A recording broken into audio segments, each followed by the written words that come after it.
Pagandahan ng mga Belen, nagbigay kulay sa probinsya ng Tarlac. Tunghayan sa report.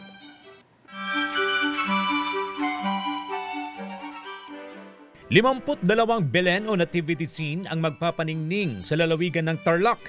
Totoo sa kanyang taguri bilang Belen Capital of the Philippines. Bawat isang Belen binuo ng may magkakaibang creative executions. Ang Belen ng Camp Servillano sa Tarlac City halimbawa, may European touch dahil sa mala Hobbit house design. Philippine native naman ang motif ng dalawang Belen na ito sa kapas. Iba't ibang interpretasyon sa nativity scene pero iisa lang ang mensahe.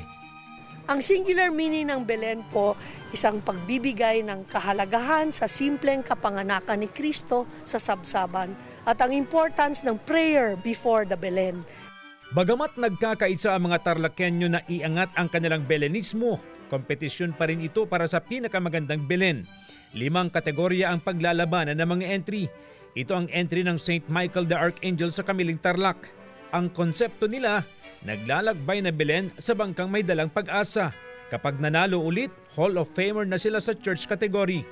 We thought of this concept kasi iniisip namin dito sa Pilipinas, controversial ngayon ang corruption sa flood control.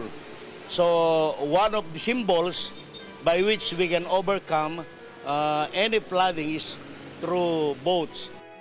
Ito naman ang entry ng Bamban sa Grand Municipal Category at ang Engrandeng Belen ng Our Lady of Guadalupe sa Dapdap, Bamban na unang isinalang sa pagkilatis ng mga judge. Sa November 29, ang awarding ng mga mananalong Belen. CJ Torida, One North Central Luzon.